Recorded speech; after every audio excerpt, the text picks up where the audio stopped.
So, picking back up where we left off, this is to add to the cardigan playlist for the cardigan I'm making for my daughter.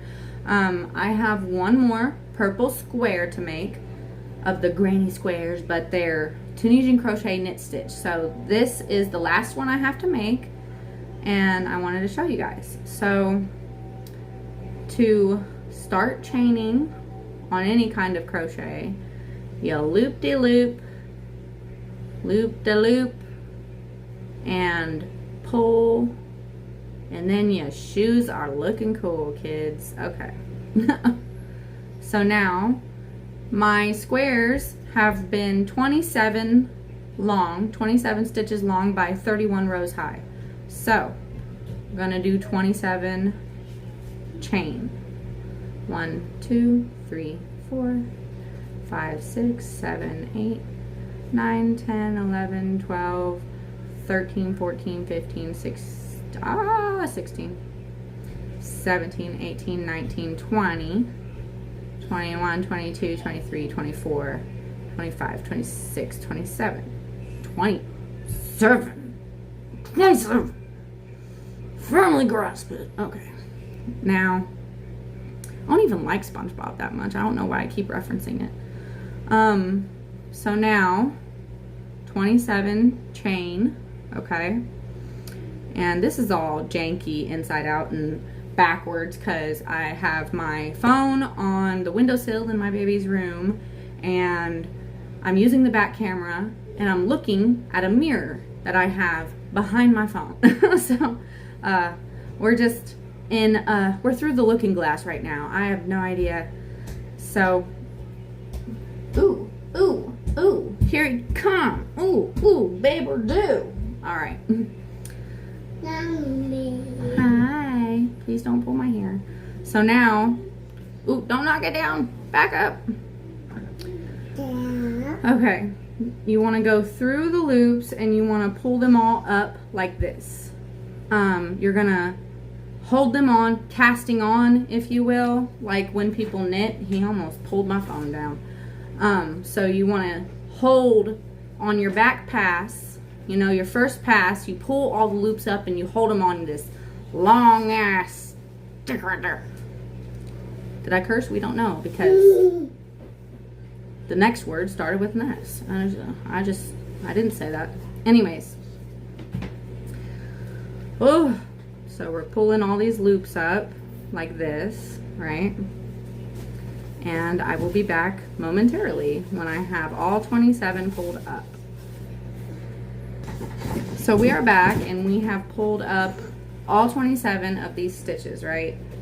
So now what you want to do, through this first one on the side, we just pull through once, loop. Okay. So now you will go for the rest of this all the way until you're back down to holding one stitch on the hook again. You go through the chain coming out of the post and this next one that you're holding, okay, on your stick. So it'll be 2, 2, 2, and then when you pull those together after so many rows, it starts to look like the V shape of a knit fiber work, I don't know, textile, a knit textile. So it'll start to look knit because you keep pulling these two stitches together and together and together, and as you keep doing that, it'll look knit. So go through 2, go through 2,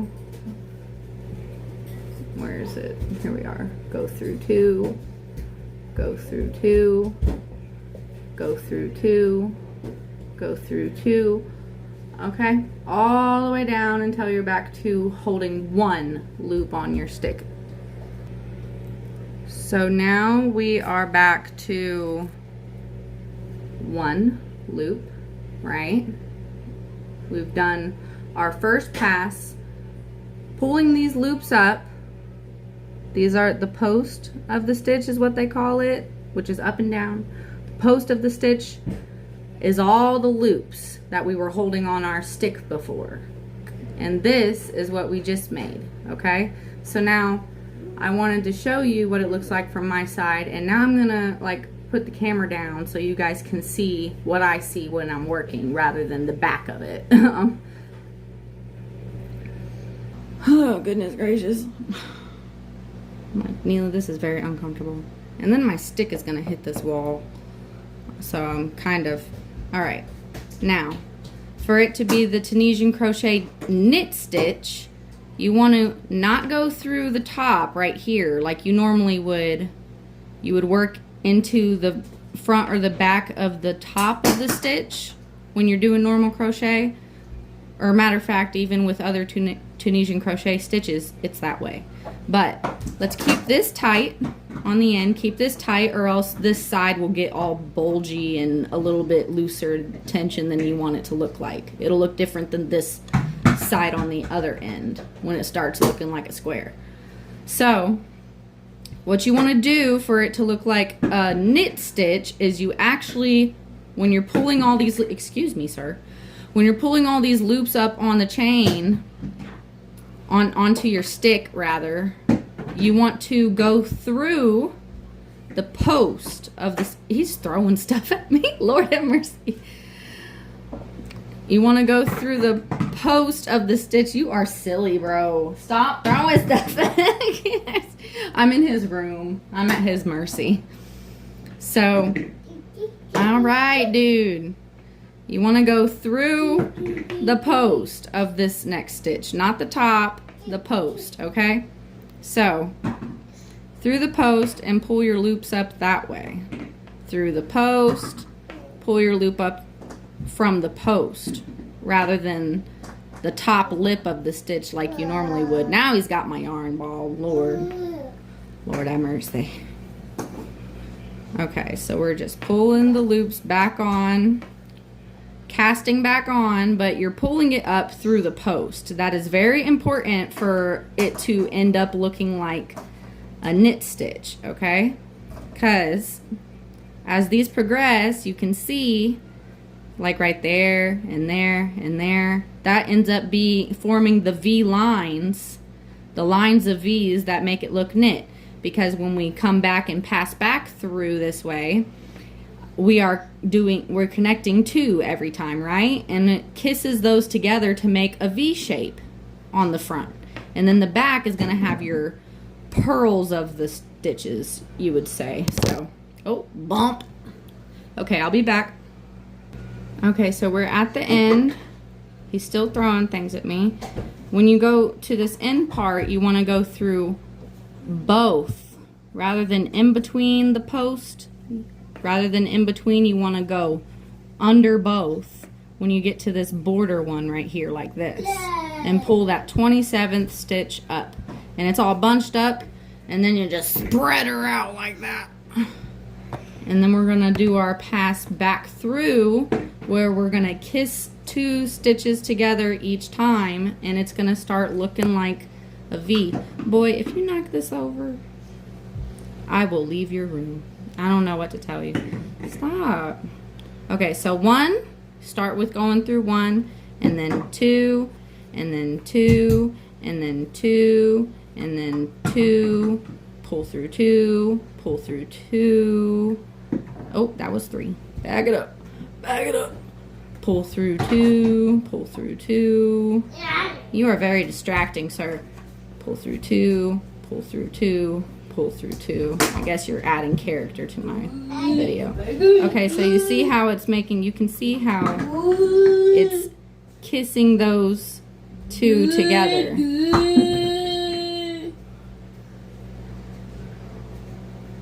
So it will, I'll show you again when I'm back with more rows, and you'll be able to see it better that way. I need to go somewhere else. Lord have mercy, this child. All right, and we are back in my baby's room. I cleaned up all the toys he threw at me.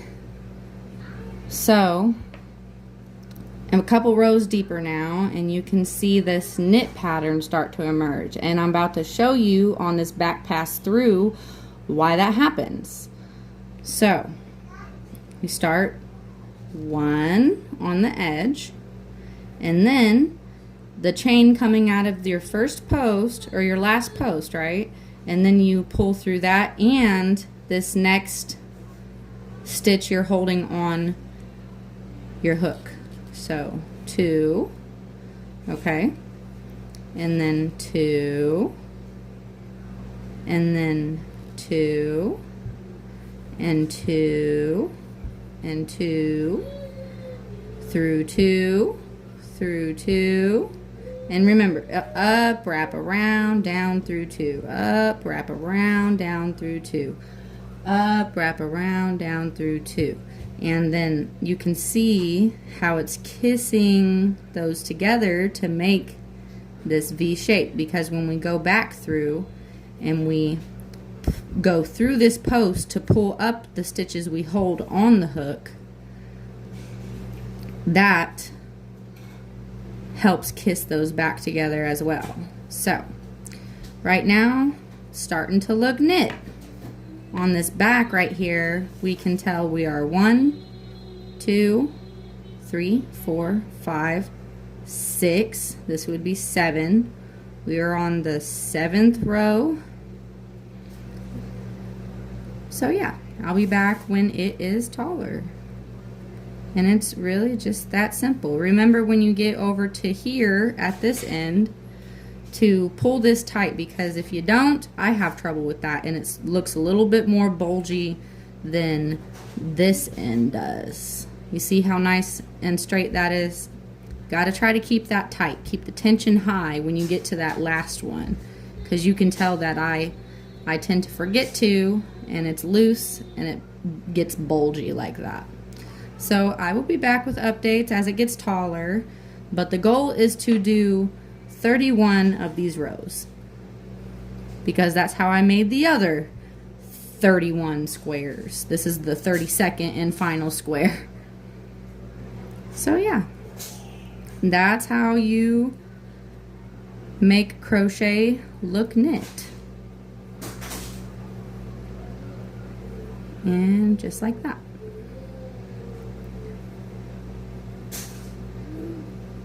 Right. We'll be back as it gets taller and taller. So now we are much further along.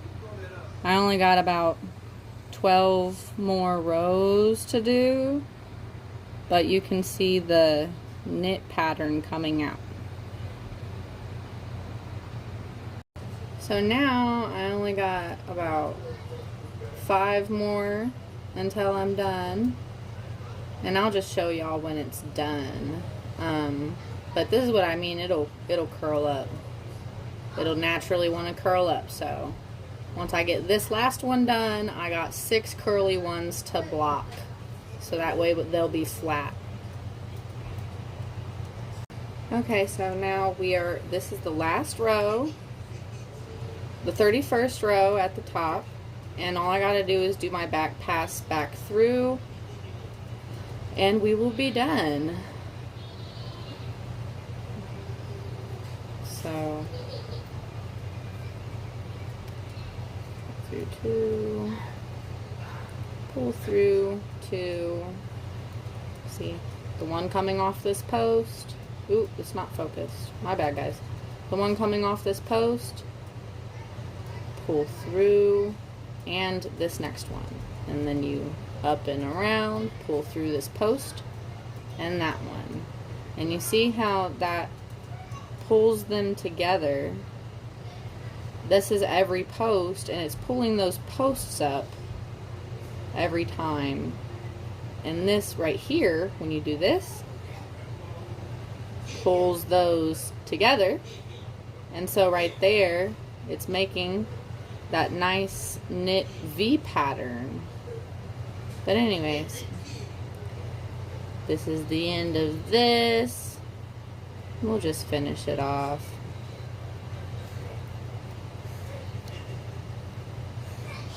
And then we will be done. Finally done with all 32 squares for this project. And there you have it. And then I'm going to cut it. I'm going to cut it right there and just pull that tail through and pull it tight, and then that'll be it. Like, it likes to curl up, like I said, but we're gonna block this one and 5 of its buddies, and then I'll have all of the squares done and blocked, ready to have a Pokemon stitched on them.